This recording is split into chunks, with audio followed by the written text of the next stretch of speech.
No lesson is going to make you an amazing leader. Like, you can't pick one thing, do it all the time, and be great. What you have to do is, in every situation, find the one skill you're going to work on and get 1% better at it. Like, just push, because it's like a rope or a cable, right? Cables are strong by how many pieces there are, not the strength of any individual wire.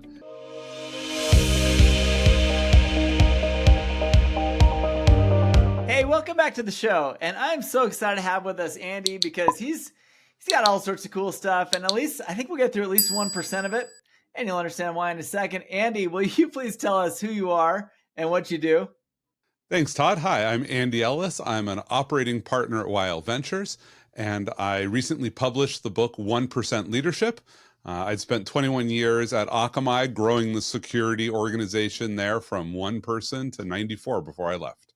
Nice. So you have a lot of experience growing and scaling. You've exited, and now you're in the boat of investing in other companies and training people how to make themselves better leaders and ultimately get their companies more exitable. Does that sound right? Exactly. That's exactly what we're doing. So we're a seed stage cybersecurity fund. So we exclusively are the first money people have seen. So we want to take them from seed, and we're all about home runs. There's a lot of funds out there that are like, oh, if we can get like a 2x exit within a year and a half, we're happy. And that's not what our goal is. We're looking to see how many home runs can we get.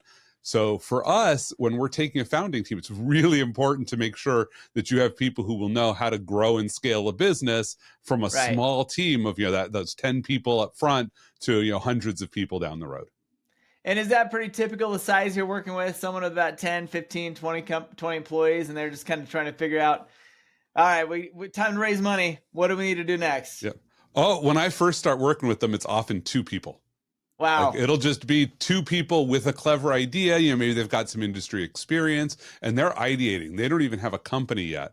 Oh my gosh. We're going to engage at that point to figure out, like, do they have the potential that you really want to write them that check? And then how do you help them grow and scale? So we function sort of like somewhere between an incubator and, I like to say, reverse private equity. I think the stereotype of private equity is they buy into your business and fire your executives and bring in their own. Sure. And we do the opposite, which is we give you money and now we provide you a bunch of executives to fill out your team until you can replace us. So we have a whole marketing organization that does early stage marketing, and we get fired by our portfolio all the time because at some point they want their own marketing team. I love it. I like that model a lot. It works really well for us. No, that's actually a really smart way to do it. And I would consider raising a fund like that, because I think, really the smartest money you can get, especially at seed round, is one that can help you really tell your story and get your product out there so that you can make it a little further down the road, stretch that seed money far enough so that they're not giving up as much equity later. Is that kind of the drill? Yep. It really is, because the challenge of scaling anything, right, is a 1-person business and a 10,000 person business have to do all of the same things. There's more coordination cost at 10,000, but you need to have people doing marketing and sales and product and everything. But when you're a 1-person company, you're doing all of it. And the problem is when you want to add a second person or add specialists, like if you wanted to add a marketing person as your second person, well, what you needed was 10% of a great marketer for 6 months. But now you're paying a full-time person who you don't need them once you do your launch for a little bit. And so by providing that capability early, it's like you get that skill, but you don't just have to go outside on the market and go find somebody and hope that they work. You get to work with somebody whose money is really your money. I love it. I've done a lot of fractional CMO work in my life, and I think that what you're doing is such a smart play because, they can't really afford a full-time CMO who knows what they're doing right at the start. And so when you bring in those resources and those people and really set the path and the tone for their market, for their marketing, boy, it just helps all of the sales. It helps the whole company kind of get unified behind that mission and vision that the marketers typically set forth. Right. It gives you that before you would normally have access to it. I love it. And for people that are listening to this, honestly, this is a really fascinating concept. I always recommend, if you're looking for money, if you're looking for seed money, make sure it's strategic in some way, shape, or form. But Andy, this is really, really awesome. What does your portfolio look like, and how many, what types of companies? You said cybersecurity. Like, where are you Yep. at, and what do you focus on? Yeah, so it's exclusively cybersecurity companies. Every one of them started in Israel. Many of them have relocated to the United States. Companies that have exited from us include Exonius and Twistlock. Companies still in our portfolio: Orca Security, Cool. Vulcan Cyber, Hunters. So companies that are very focused in the cybersecurity space. And then we I have a love it. lot of new ones always coming in because we make somewhere between 1 and 5 investments a year. Nice. That's awesome. Well, that sounds like a really fun fund. And now that you, I would imagine, being experienced as you are in not only growing your own business, but also kind of riding the exit, getting into these investments and seeing other companies grow, that set the premise for the book, which is sitting behind you. You're launching right now. Tell us Yep. about the book, and where did this all come from? So the book actually started as an antidote to leadership trainings because I Gotcha. would go to corporate leadership trainings and I'd sit there and I'm like, first of all, it's 3 hours of like this power play of this person who's coming in who has to Right. establish credibility in front of a bunch of Right. executives and convince Right. them that they've got something to teach you. And even the best ones, like they still kind of only have 1 or 2 things they're going to teach you. Right. And then Right. what would Right. Right. sometimes happen inside a big corporation is you're like, oh, this is great. Let's take it out to the whole company. And then you get really junior people trying to teach something Yeah. that they're not the same skilled speaker that the No. executives got. No. No. No. No. No. And No. so I That. found myself writing essays and I would write Okay. them and send them to my organization. I'd be like, here's what you need to take away. Here's the lesson. And at some point I'm like, this is what leadership is just taking all of those lessons and saying, no lesson is going to make you an amazing leader. Like you can't pick Right. one thing, do it all the time and be great. What you have to Right. do is in every situation, find the one skill you're going to work on and get 1% better at it. Like just push, because it's like a rope or a cable, right? Sure. Cables are strong by how many pieces there are, not the Right. strength of any individual wire. And that's what you're Right. trying to do is strengthen all of your wires to make your cable stronger. Interesting. And in your perspective and in the book, how do you define, like, how many different types of leadership principles do you have in there to go over? Yeah. So I went over 54. Love So it. you could read them like 1 a week and it'll take you about a year to get through. And Perfect. each one, like, there's nothing hidden. So you can read the table of contents and every chapter title is a summary of the lesson. So it's quick reference for you, or you can go hunt Awesome. and look. I separate them by what I call personal leadership, the ways that you have to lead Right. yourself. Because if you Right. don't take care of yourself, it does not matter how well you're taking care of the people around you. Agreed. Agreed. Then how do you take care of the team? Like what's team leadership look like? And then what does organizational leadership look like? Because when you think about scaling, like that's where organizational leadership really matters, is when Totally. you no longer have a team of people that report directly to you. 100%. No, there's so much to say about that, and I really appreciate you bringing that up, because there is no one size fits all solution, and everyone's got different personality types, and everyone needs to focus on different parts of leadership. And so this is Yep. awesome, and I would dare say that there's probably nobody out there who is 100% awesome at any one thing, but Absolutely rather. not. I find myself like relearning some of my lessons, and I'm like, oh God, I really suck at that. Right, And I wrote right, the right, book on right. it. Right. Well, there you go. That's perfect. And I like the cadence of once a week you pull into a new leadership theme. I think that's just about the right cadence to really put into practice the things that you're taught in the book. That's really awesome. Yep. I love it. Yeah.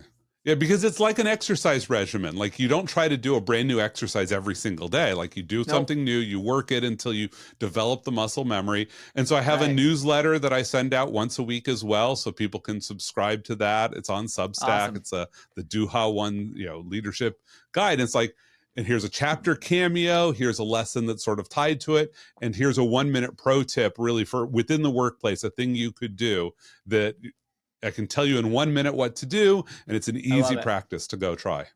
I love it. And what's the feedback from your investment portfolio? I'm assuming you've given this book to their leadership teams. Yep. Oh yeah, everyone leadership teams has it. I will say some of them read it right away and were like, "Oh my God, this is amazing!" And I'm like, tell the ones who just shoved it on their bookshelf, because of course there are folks who do that. I've never done that. Whenever, yeah, I have a stack of things. Fortunately, it's not this shelf; it's the one right above it. I keep it out of my video camera of all the books I haven't yet read. But what's really helpful is that reinforcement of they're all getting the newsletter. And so they're seeing, like, these are all CEOs who are seeing this newsletter and being, oh, I can see how that lesson applies. And when I touch base with them, I meet with most of them every week or every other week. They're like, oh yeah, this one really applied for me. I am so glad you're here. And I just wanted to take a few seconds to tell you about a program that we have assembled with a lot of our podcast guests and a lot of people who are listening to the show who are feeling the same way that they do. There's a recurring theme. You'll hear a lot of these founders talk about, I couldn't have done it without my team. I couldn't have done it without a support group of peers. I couldn't have done it without having someone to talk to that understood my feeling of isolation as an operator of my business. You see, you're not alone. It is hard running a business, and it's even harder when you know you can't express all your deepest concerns and frustrations with your executive team. It makes them nervous. It gets them scared. You don't want scared people on your executive team. So where do you turn? The Captain's Council is where you turn. The Captain's Council, it is an organization that we are put together with podcast guests, as well as people who are listening who are in the same boat. You see, peers are the only ones that can give you the type of empathy, the type of advice that only a founder or operator know and understand. Go check it out at captainscouncil.com. I know you're going to love what you see there. We have put together an organizational structure that has small group settings, a global community of founders and operators, as well as monthly and quarterly in-person events. You're going to love what you see there. I can't wait for you to check it out and enjoy the rest of this episode. That's awesome. Awesome. I love it. There's so much to be said about this, and it is so important. I was listening to someone online the other day that was saying, I've read so many books and didn't put into practice the things that I read. And so I finally got a little more serious about my reading and determined that I would only read a few books several times so that I could actually implement the lessons. And I like how you've chopped this thing up, because it does become a resource. It's more of a resource than a read. Yes. You know what I mean? Right. You should keep it not on your bookshelf, but on the desk right next to you, so that when somebody brings a challenge to you, you can be like, hey, what's the lesson I could use here? Until you get to a point that you're having a conversation like, oh, I know what lesson I need to reinforce with them so they can go deal with whatever their challenge is. All right. So now let's jump back in a little bit. I love the book and I love the concept. And honestly, for those listening, go check it out. Can they buy it on Amazon? You can buy it on Amazon, Barnes & Noble, your favorite local independent bookstore, you name it. Awesome. Awesome. So as they listen to this book, I want everyone listening to think about these things, because what I'm going to ask you next is very relevant to everybody listening. And that is, you are an early seed stage investor. And I know you're niched, and I know you're cybersecurity and all that kind of stuff, but the principle is likely very transferable to almost any industry. When you're looking at an early stage company with one or two partners or just a very small leadership team, and they're just kind of rolling, wearing all the hats, doing everything themselves, what are the red flags that you see? What are the things that you see that you're like, oh my gosh, if you could just tweak this, this, and this, we're investing. You know what I mean? Are those things that are very obvious that you're seeing that you're like, not a chance yet until you fix these problems? Right. So there definitely are some. And in fact, this was a lesson I had to learn early on in my career, which is that whenever you're doing a hiring or filtering process, you should be looking for no's more than you look for yeses. Interesting. Right? Most of the time you're getting to a no. So you have to figure out what makes a no is easier than what makes a yes. And probably so true. the no's that I'm looking for, the first one is, do they know how to listen? Right? They have this clever idea, and if I drop a fact that is contrary to their understanding of the world, do they stop? Do they hear it? Do they process it? Or do they tell me that can't possibly be true? Biggest Interesting. red flag right there. I'm going to walk away. It doesn't matter if I was right or wrong. But if you do that to a customer, like, you're Yeah. not going to get customers. So that's sort of the first one, which is, really, can you hear evidence and adapt to it and adjust? And some of the Interesting. best companies in our portfolio, the idea they brought to us is not the company they launched. They Interesting. heard from enough people, like, different facts. They're like, wait, we have a better idea. We'll go to market with that better idea. Right. Right. Right. Right. And so that's the first thing we look for. We look for technical excellence. If you're going to build a company, you have to have on your founding team people who truly understand the problem, who Right. understand what that solution is going to be. That it can't be somebody who's like, oh, I read an article about AI yesterday, and so I'm going to build an AI company. Like, Right. if you want to build a company about AI, then you need to have somebody who really understands that problem space. Right. But at the same time, they have to not be so deep into that problem space that they don't understand the business problem. Totally get it. Yeah. Right. Makes sense. So really, those are sort of my top 3 big red flags of, I love can it. you hear, do you understand the technology, and do you understand the business? Hmm. And That's then, of course, interesting. obviously, like, do I think there's a market right now? Because I've had companies that they have all 3 of them, but I don't think there's a market. Wrong time. Yeah. Wrong timing. Yep. And I've been wrong. Like, it's not necessarily that I'm perfect, but we're sort of paid by our investors Yeah. to make those decisions. Well, and we all know that statistically, most businesses are going to fail, and most rockets do explode, and there's a Yep. lot of things that don't happen all the time. But what you're saying is really relevant to a successful launch, and that is, really understanding that if you are willing to listen, and if you are willing to adapt, and if you are willing to admit that maybe the timing's wrong for this product type, there is a chance to bend and tweak and reshift what you're doing Yep. into something that will fit.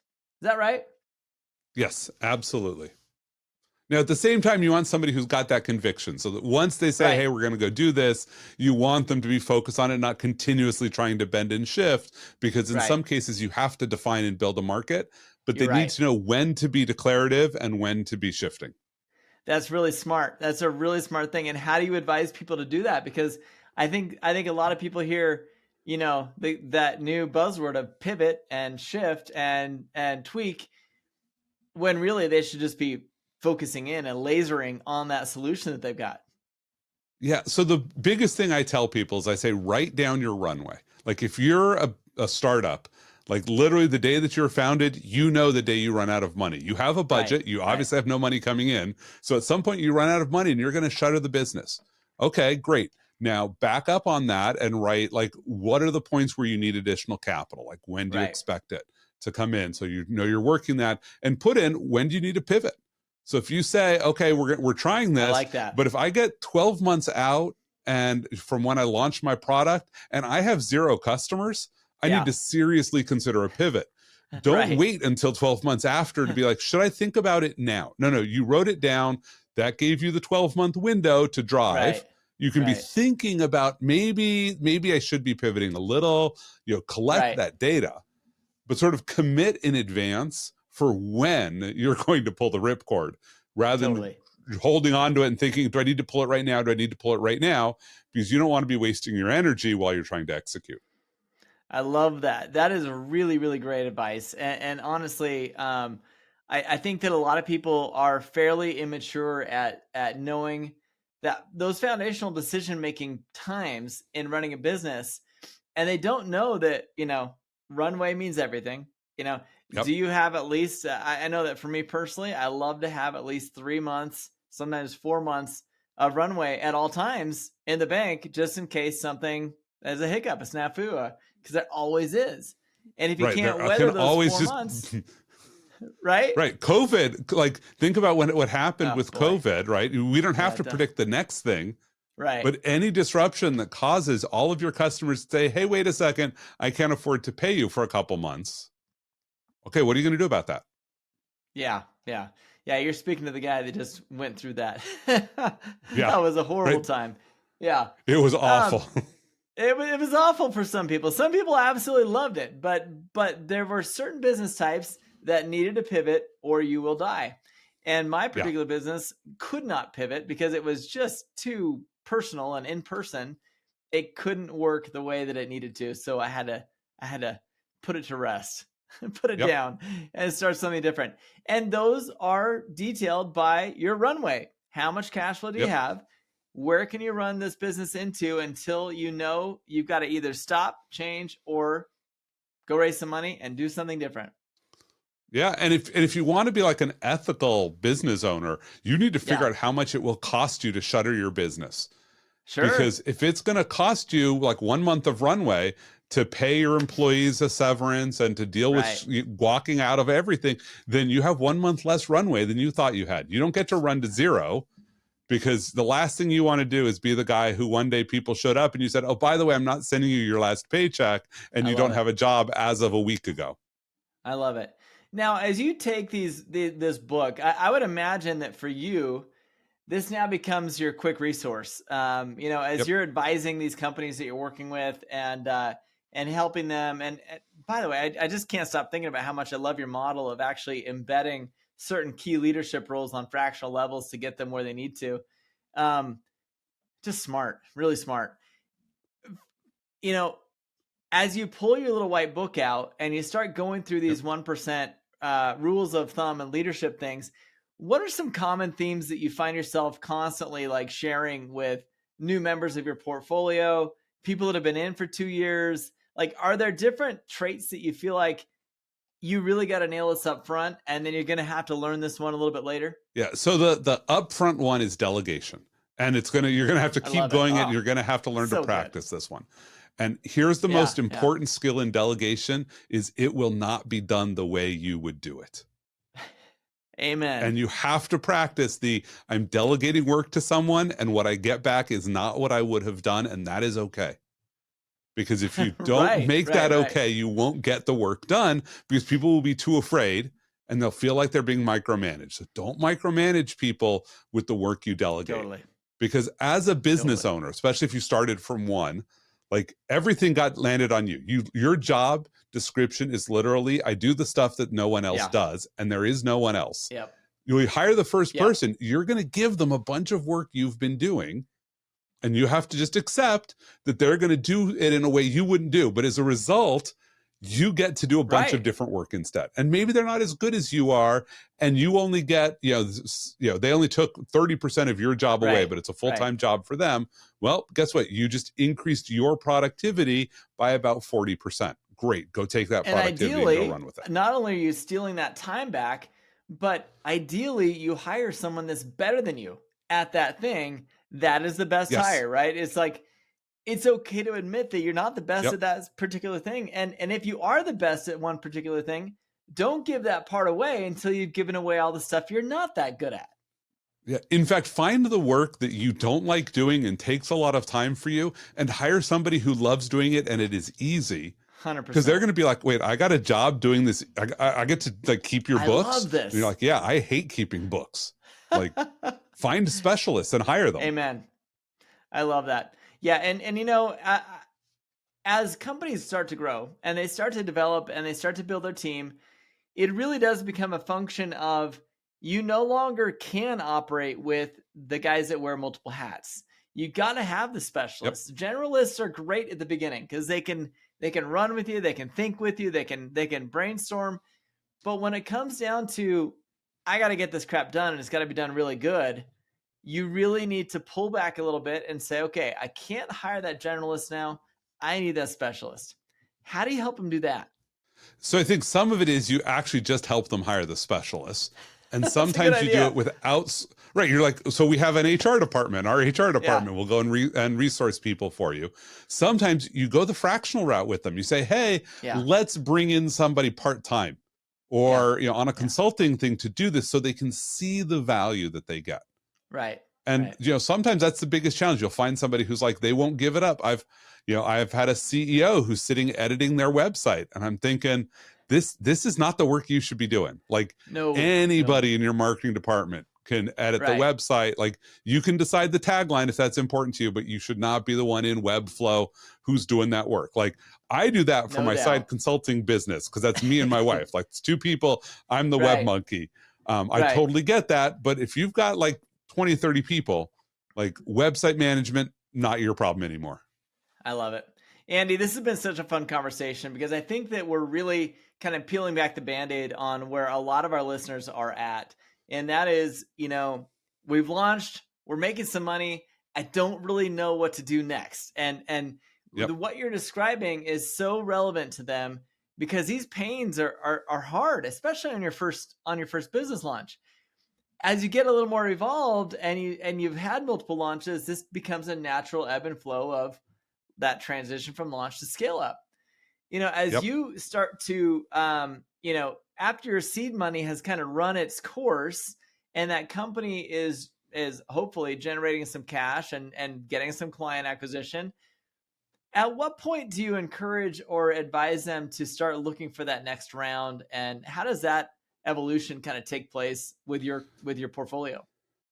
Yeah, so we're often having them think about their next round very early. Interesting. Right? Because the idea is you just don't want to be desperate. So you're building out the relationships. You want to be on the radar so that you have an investor who's like, oh, I want to be part of your Series A. Right. Let me know when that's going to happen. Sure. Right. So that now they're almost budgeting for you. Yeah. And so when you're ready, because raising a round is a big challenge. I think people don't really understand how much of a coordination issue it is. Right. When you raise your seed round really usually is like one lead investor and then a bunch of your friends and angels who are going to be on as advisors. And those are easy to find.